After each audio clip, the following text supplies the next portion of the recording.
마태복음 7장 13절에서 14절 말씀을 통해 하나님 계신 곳으로 가야 천국이다 라는 제목으로 하나님 말씀 증거하도록 하겠습니다. 하나님 계신 곳으로 가야 천국입니다. 요즘 지방자치단체들마다 그 속한 사람들의 운동을 많이 장려하더라고요. 동대문구도 지난 봄에 중랑천 걷기 운동을 이렇게 하는 걸 보았습니다. 경상남도 거창군에도 그런 게 있었는데요. 작년 2021년 5월부터 11월까지 7개월 동안 거창군 걷기왕 행사를 했습니다. 걷기왕. 스마트폰 어플로 참여를 하는 건데 그 5월부터 11월까지 7개월 동안 누적 걸음수를 가장 많은 사람에게 이제 걷기왕을 시상을 했습니다.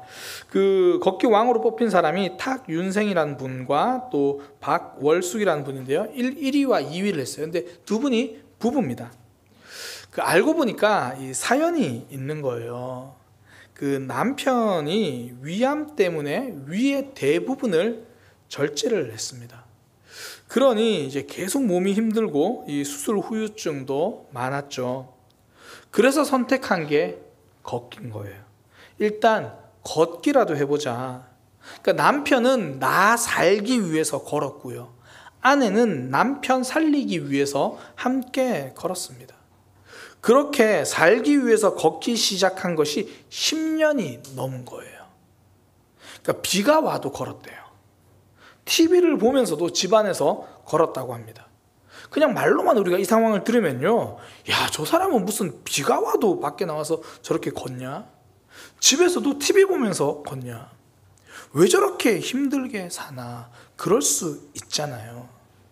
그런데 사실은 힘들게 사는 게 아니죠. 내가 정말 살아보겠다고 선택을 한 거죠. 살겠다고 힘든 선택을 한 겁니다. 오늘 주일 빨간 날이잖아요. 그런데 왜 주일인데도 쉬지 않으시고 힘들게 교회로 오셨습니까? 살려고 왔잖아요. 예배를 통해서 하나님과 연결되어야 하니까, 하나님 놓치고는 살 수 없으니까 하나님 붙들려고, 내 영혼 살려고 우리가 이렇게 예배하는 거잖아요. 우리가 복음을 전하는 것도 그렇죠.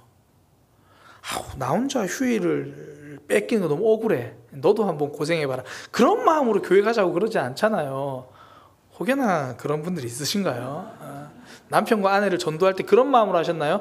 나 혼자 휴일에 저 인간 누워있는 거 내가 볼 수 없다, 그런 마음 아니잖아요. 이 안에 생명이 있으니까, 이 가운데 생명이 있으니까 내 소중한 사람들일수록 더 함께 예배하고 싶어지는 거잖아요.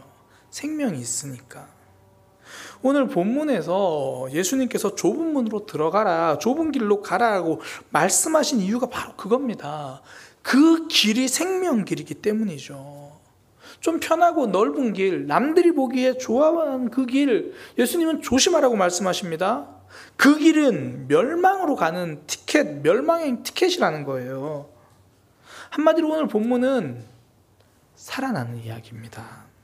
내 영혼이 살아나는 이야기, 내 삶이 살아나는 생명길에 대한 이야기.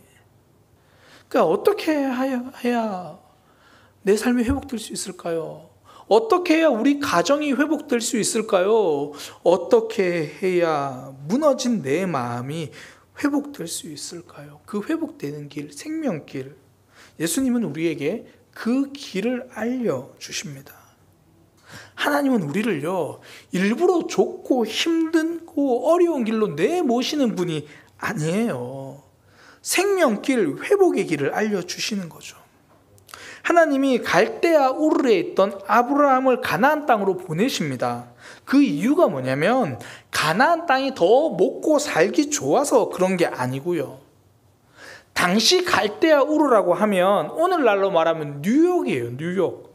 그러니까 가장 발달한 도시, 먹고 살기 훨씬 좋은 곳입니다. 그런데도 하나님은 아브라함을 가나안 땅으로 보내셨어요. 그 이유가 무엇입니까?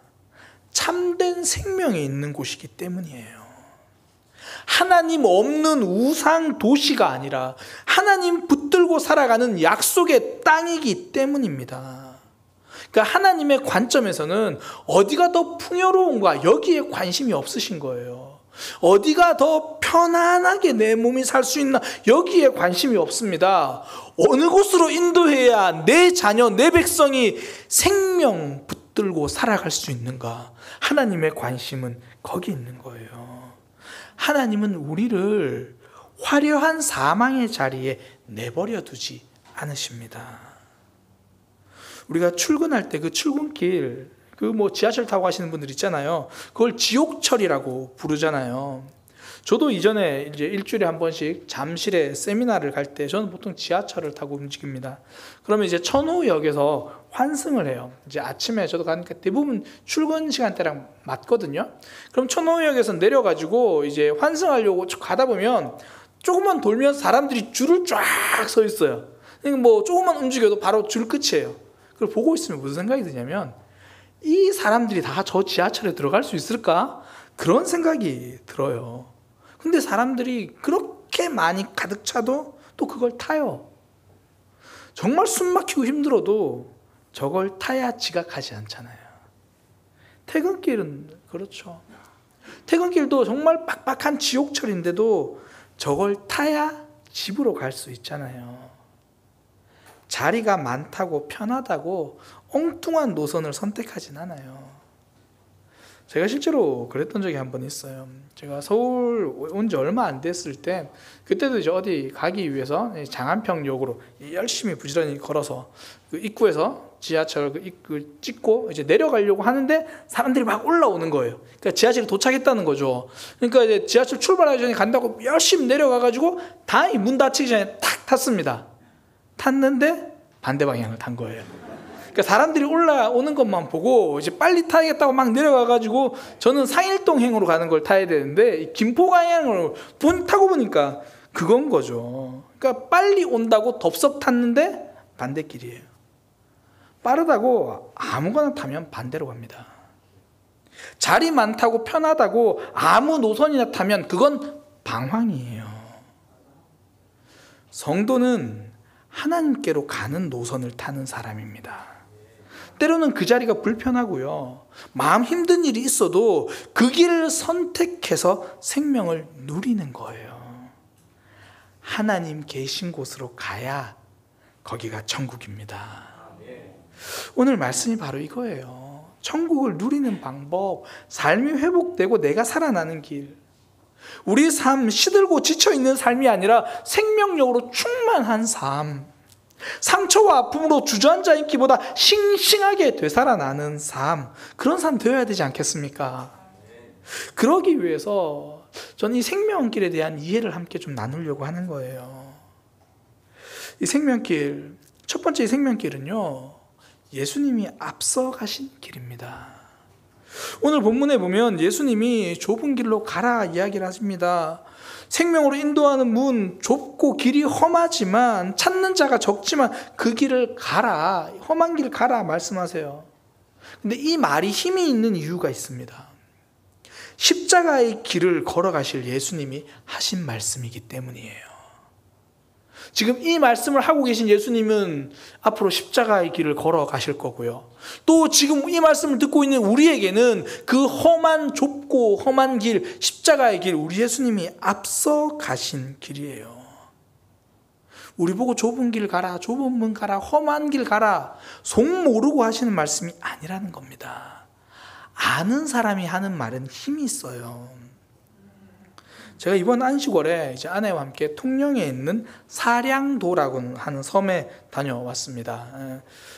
제 의지로 간 건 아니고요. 이영구 목사님이 제가 통영으로 간다니까 사량도는 꼭 가라. 가서 그 산 정상에서 바다를 내려다봐야 된다. 목사님, 산은 아닌 것 같아요. 박 목사 그러지 말고 꼭 그 사량도 가서 산 정상에서 바다를 봐라. 그래서 가장 짧은 등산 코스를 잡아서 아내와 함께 이제 사량도로 가서 그 옥녀봉이라는 곳으로 이제 아침에 배를 타고 들어가서 옥녀봉 갔다가 그리고 흔들다리까지 가는 것을 이제 코스로 잡아서 했어요. 흔들다리까지가 목적지입니다. 산이 그렇게 높진 않았어요. 그런데 중간에 굉장히 가파른 구간이 좀 있었습니다. 그래서 어려웠어요. 그러니까 다른 게 아니라 이 고소공포증 때문이에요. 저는 원래는 고소공포증이 없어요. 전도사님이 고소공포증이 있지.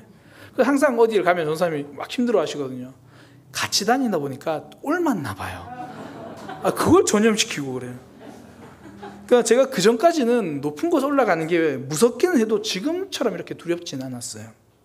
그래서 그전에는 고소공포증이 있다고 말하는 사람들한테, 전사님한테 쉽게 이야기했어요. 안전하다. 뭘 걱정하냐. 안전하다. 걱정하지 마라. 조금만 더 용기 내보세요. 그렇게 이야기를 했었거든요. 근데 이게 막상 고소공포증이 생기니까 이건 용기의 차원이 아니에요. 그러니까 높은 곳에서 아래를 내려다보면 무서운 게 아니라 심장이 터질 것 같아요. 그냥 아찔한 게 아니라 정말 어지럽고 발이 안 떨어져요. 제가 그때 깨달았어요. 이거 고소공포증 있는 사람에게는 용기의 문제가 아니었구나. 제가 이제 깨달은 거예요. 그래서 저는 옥녀봉까지만 찍고, 그리고 흔들 다리는 바로 앞까지만 갔습니다. 그리고 흔들 다리라는 게 이 산과 산 사이에 계곡이 흔들리는 다리예요. 그걸 저 안에 혼자 다리 넘어갔다가 거기서 혼자 사진을 찍고, 남편이 찍어준 것처럼 잘 사진을 찍어가지고 그렇게 돌아왔어요. 거기까지 가서 그 다리 안 건너본 거 아쉽지 않냐고요? 조금도 아쉽지 않습니다. 다시 가면 갈 거냐고요? 절대 가지 않을 거예요. 다시 가도 저는 거기까지예요. 그렇게 제가 이제 옥녀봉까지 갔다가, 아내는 흔들다리 갔다가 와서 내려오는데, 엄마와 아빠가 이 청소년 정도 되는 아들과 함께 3명이서 옥녀봉으로 올라오는 걸 이제 봤어요. 전 내려가는 길이고요. 제가 무서워하는 그 간신히 올라왔던 그 코스에서 아들이 이제 못 가겠다고 버티고 있는 거예요. 자기는 고소공포증 때문에 못 가겠다. 그러니까 보니까 이제 아버지와 어머니는 막 구슬리고 설득하고 여기까지 왔는데 조금만 더 가자 막 그러고 있는 거예요. 제가 그런 상황을 보고 어떻게 했을까요? 당연히 참견을 했죠. 오지랖이 넓으니까. 아버지 보고 제가 이야기를 했어요. 사실 저도 방금 정상 갔다가 왔는데 저도 고소공포증이 있어요. 아버지가 여기까지만 이야기를 듣고 제가 아들을 함께 설득해 줄 거라고 오해를 한 거예요. 그러니까 아들한테 봐라, 이분도 고소공포증이 있는데 정상까지 갔다 왔다고 말하지 않느냐. 그래서 이제 저를 쳐다보는 거예요. 그래서 제가 이렇게 이야기를 했습니다. 저도 고소공포증이 있어요. 그래서 심장이 터지는 줄 알았습니다. 저는 원래 해병대 출신입니다. 막타워라고 하는 뛰어내리는 공수훈련도 했어요. 그때는 고소공포증이 없었습니다. 그냥 무서운 정도였습니다. 그래서 고소공포증도 그냥 무서운 정도인 줄만 알았어요. 아니더라고요. 심장이 터질 것 같아서 못 가는 거, 그게 공포증입니다. 그때부터 아들의 표정이 밝아지기 시작해요. 보란 듯이 아버지 얼굴을 쳐다보고 저한테 감사합니다 그러고 고개를 꾸벅 숙이더라고요. 그 처지를 아니까 그에 맞는 방법을 이야기해 줄 수 있는 거예요. 예수님은 그 길이 어떤 길인지를 모르고 우리에게 말씀하시는 게 아닙니다. 그 길 다 알고 그 길을 가는 마음과 그 삶 다 아시고도 우리에게 그 길로 가자고 부르시는 거예요. 대안이 있다는 말입니다. 대안 없이 부르시는 분이 아니라는 거예요. 하나님이 그렇게 책임감 없이 우리를 선택해서 부르신 분이 아닙니다. 그러니 우리에게 필요한 거, 예수님에게 묻는 거예요. 예수님은 십자가를 지고 결국 부활하셨잖아요. 그 생명길을 누리셨잖아요. 그러니 우리도 이 길을 갈 때 힘들고 좁고 답답하고 좌절되면 예수님께 물으면 되는 거예요. 그래서 성도는 지칠수록 회복을 위해 예배 자리에 나오잖아요. 생명의 길을 가장 잘 아는 분이 예수님이고 생명의 근원이 하나님이시니까 신앙생활 우리 혼자서 하는 게 아니니까 하나님께 나와 기도하고 말씀으로 질문하고 답을 찾고 그러잖아요. 저도 그래요. 저도 사명의 길, 믿음의 길 가는데요. 가다 보면 길을 잃을 때가 있어요. 정말 어떻게 해야 되지? 막 그런 걱정만 하고 있을 때가 있어요. 사실 제가 이번 안식월은 다른 안식월 때와 좀 다르게 좀 힘들었어요. 이게 다른 건 아니고 시험 기간을 앞두고 휴일이 껴있는 좀 그런 기분이었어요. 제가 고등학교 때 이 중간고사를 선생님들이 5월 초에 꼭 어떻게 날짜를 잡냐면 5월 5일을 껴서 중간고사를 잡아요. 그러니까 예를 들어 뭐 5월 4일까지 5월 3, 4 시험 치고 5월 5일 있고 뭐 5월 6일부터 또 시험 치고, 얼마나 좋은 의도예요. 넉넉하게 공부하라고. 그러면 5월 5일날 공부를 하는 게 아니라 5월 5일날 부담감을 가지고 놀아야 돼요. 얼마나 힘든데. 이번 안식월이 좀 약간 그런 마음이었어요. 안식월 마치고 이제 7월 달부터 구역 모임 시작한다라고 이야기를 다 해놓고 이제 갔다 오면 그걸 시작해야 되는데 여러 가지 생각이 들죠. 성도님들 분명히 오랜만에 하니까 어렵고 불편한 분들 많을 테고, 또 장소도 없고 어떻게 해야 되나 계속 이제 그 마음이 드는 거예요. 그래서 어떡하지? 초반에 계속 그 마음이 드는 거예요. 그러다가 이제 근처에 있는 교회에서 예배를 드렸습니다. 근데 그 교회 말씀이 사실 오늘 본문 이 좁은 문 좁은 길에 대한 그 말씀이었어요. 제가 참 은혜를 받고 이제 저도 다시 이 말씀으로 준비를 한 건데, 그 말씀을 듣다 보니까 하나님이 주신 답이 있더라고요. 저는 이거 어떡하지? 이거 그 불편한 상황, 힘든 상황 어떻게 하지? 그런 생각이 드는데 하나님께서 말씀으로 답을 주시는 게, 원래 신앙생활은 좁은 길이야. 원래 험한 길이야. 원래 힘든 길이야. 아, 맞다. 사명은 힘든 길이구나. 내가 자꾸 신앙생활 사명 쉬운 길을 찾아가려고 했구나. 그런 게 아니구나. 힘들다는 이야기를 했는데 오히려 저는 위로가 되더라고요. 아, 원래 그렇구나. 그리고 이제 장소도 없는데 어떡하지? 계속 고민하고 있었거든요. 근데 그 말씀 끝에 이제 그 목사님이 이렇게 말씀을 하시더라고요. 이제 좁은 길에 다 설교를 하시고 마무리하면서, 저는 이 좁은 길 우리 교회 성도님들과 함께 하고 싶습니다. 이제 그분이 그렇게 설교를 하시는 거예요. 우리 교회 장로님들, 우리 교회 권사님들, 우리 교회 안수 집사님들, 우리 모두 함께 그 생명의 길을 갑시다. 이제 그러고 설교를 마쳤어요. 그 말씀을 듣는데 하나님이 저에게 주신 마음, 저에게 주신 답이 있는 거예요. 그래, 나에게도 좁은 길을 함께 가는 우리 교회 지체들이 있다. 그런 마음에 위로와 답을 주시는 거예요. 그러니까 어떻게 하지라고 혼자 고민하지 말자. 우리 지체들도 그 길을 함께 감당해 줄 거다. 그게 위로가 되더라고요. 그래서 제가 생각을 했죠. 구역 모임 장소 없으면 성도님들에게도 장소에 동참해 달라고 내가 부탁을 하자. 사실 구역 모임 할 때는 이제 저희 집은 계속 오픈을 했었잖아요. 이번에도 저희 집은 오픈할 건데 하나님 주신 마음이 뭐냐면, 성도님들 중에서도 내가 있는 처소를 오픈해 줄 분들이 있을 거야. 그렇게 하고 생각해서 황문영 집사님과 정현숙 집사님 가정에 부탁을 하자. 사실 이거 굉장히 어려운 거예요. 이게 이번 주 7월 달면 해주세요 그 말이 아니고 7, 8월 달면 해주세요가 아니라 새로운 구역 편성되기 전까지 2022년 앞으로 계속 그 집에서 구역 모임을 위해서 오픈해 주세요. 그 부탁이에요. 굉장히 어렵죠. 그래서 근데 하나님 주신 마음이 뭐냐면, 왜 성도들은 그런 헌신을 못한다고 네가 생각하느냐. 그 험한 길 함께 가지고 지체가 있다. 그래서 안식월 복귀해가지고 어떻게 했을까요? 그 가정에게 부탁을 했어요. 그러니 그 가정에서 함께 그걸 해주기로 결정했어요. 가족들이 다 그렇게. 힘들죠. 하기 싫은 마음이 있죠. 그런데 해준 거예요. 그때 또 제가 전사님께도 부탁했어요. 전사님, 청년들 중에 한 구역은 저기 길 건너 스터디 카페 있으니까 거기 스터디 카페 그 소그룹실을 좀 이용해 달라. 결코 쉽지는 않거든요. 근데 이제는 뭐 오후 예배가 없으니까 움직여도 시간이 충분하니까 혼자 짐지고 가는 게 아니라 함께할 지체들이 있다. 오늘 말씀 듣고 은혜 받으신 분들은 저를 찾아오셔도 돼요. 목사님, 제가 내년은 모르겠고 올 한 해는 우리 가정 그렇게 구역 모임 하겠습니다. 정혁수된 가정에서는 이제 청년들 중에 한 구역이 이제 매주 가서 하거든요. 그러니까 그렇게 찾아와 주시면 제가 부담되겠지만 제가 아멘하고 받아들일게요. 결코 쉬운 길은 아니지만 함께 갈 수 있는 지체들이 있구나. 혼자 고민할 때는 혼자 답이 안 나왔어요. 그러나 이 길을 어떻게 하지? 말씀 앞에 서니까 믿음의 길을 먼저 가신 예수님이 우리 삶의 답이 되어 주시는 거예요. 하나님 앞에서는 답을 찾아가는 겁니다.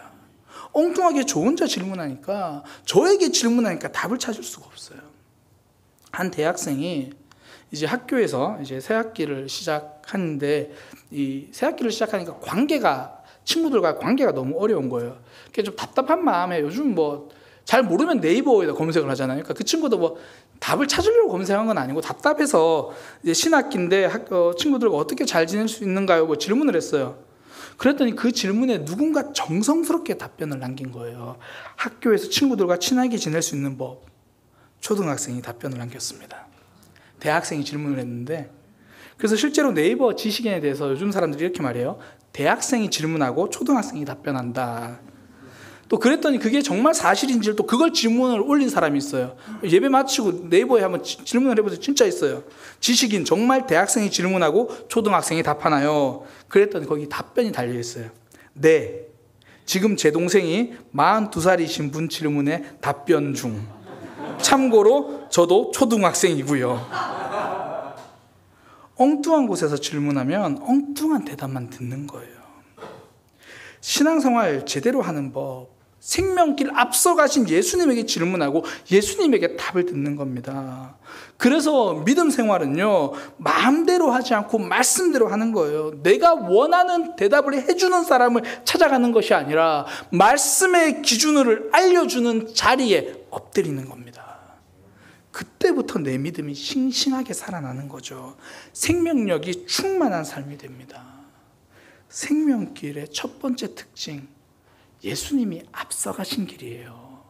그 길이 좁고 험하고 협착하고 힘들고 좌절되고 무너지고 싶은 순간에 엉뚱한 데 질문하지 말고, 나 자신에게 질문하지 말고 하나님 앞에 엎드려 질문하고 그 예수님 주신 답을 붙들고 걸어가는 믿음의 삶이 되기를 축복합니다.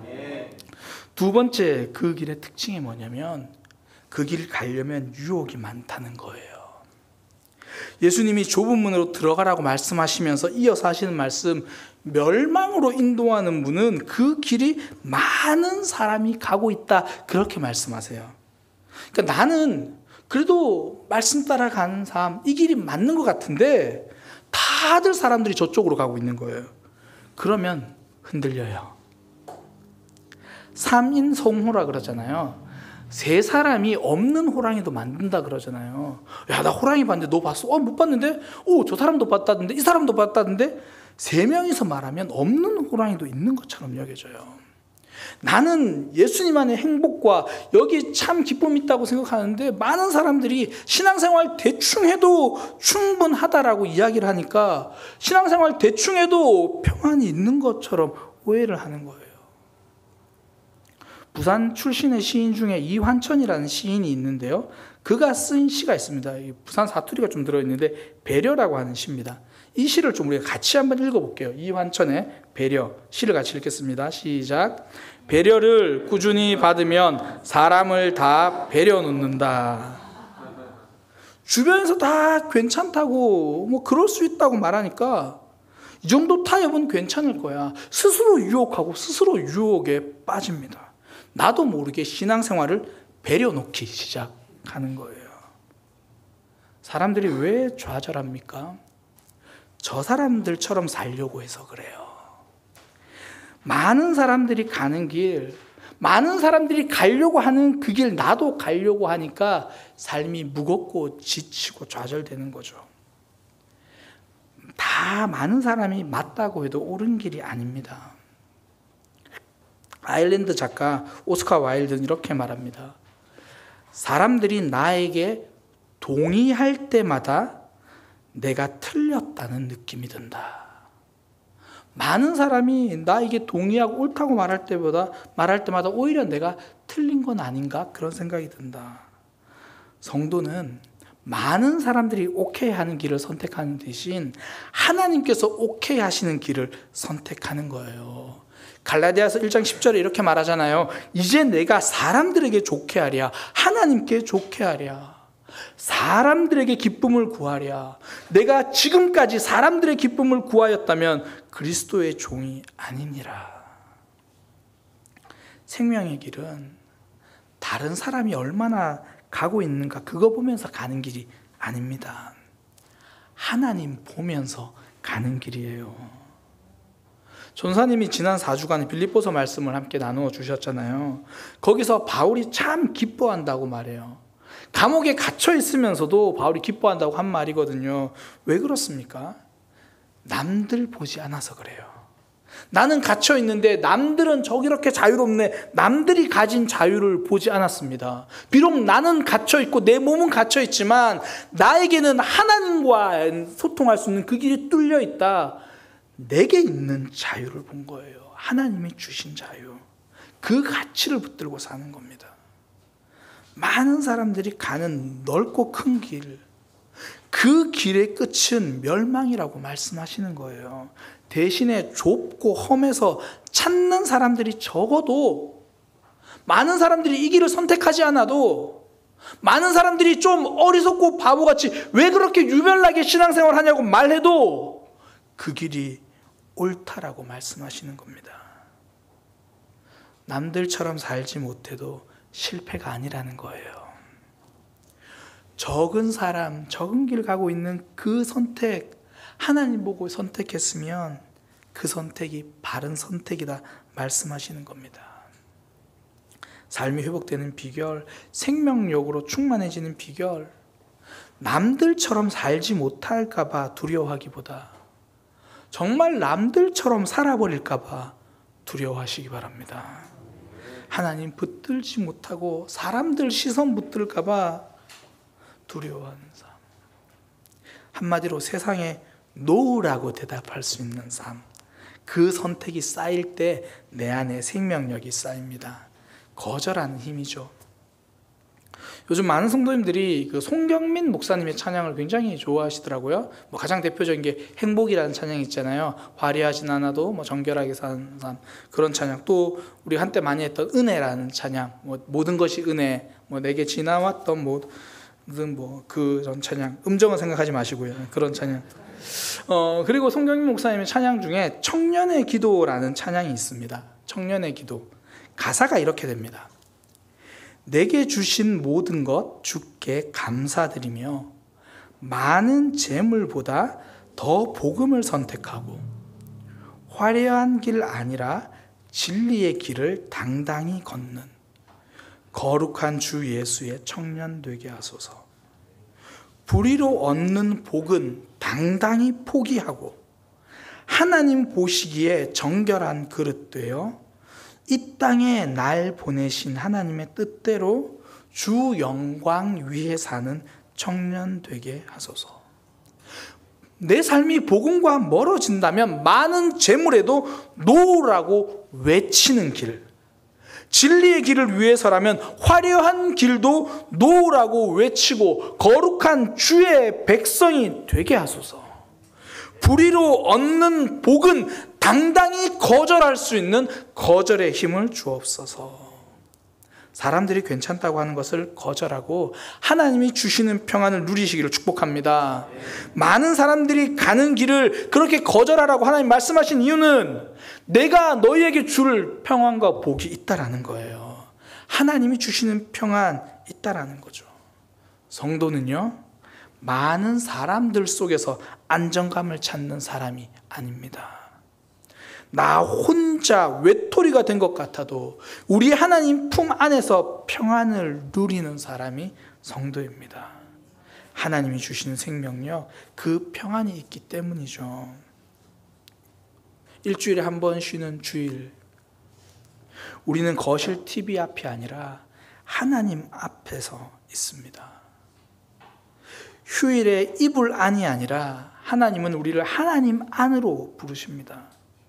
그 안에서 생명을 주시기 위해서, 우리 인생 회복시켜 주기 위해서, 다시 새롭게 만들어 주시기 위해서입니다.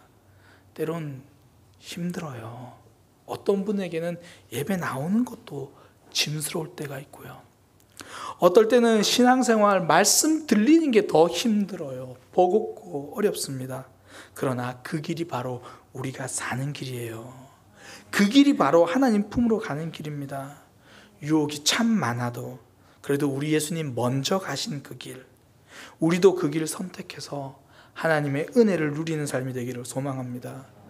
저는 이 시간 찬양으로 우리의 선택을 선포하기 원합니다. 하나님, 저는 세상의 품에 있지 않고 하나님 품에 있겠습니다. 다른 것으로 평안을 구하는 것이 아니라 하나님으로 평안을 구하겠습니다. 믿음의 길, 때로는 힘들고 넘어지고 흔들리지만 그래도 예수님이 먼저 가신 그 길 우리도 걸어가겠습니다. 우리 그런 마음으로 함께 찬양합니다. 내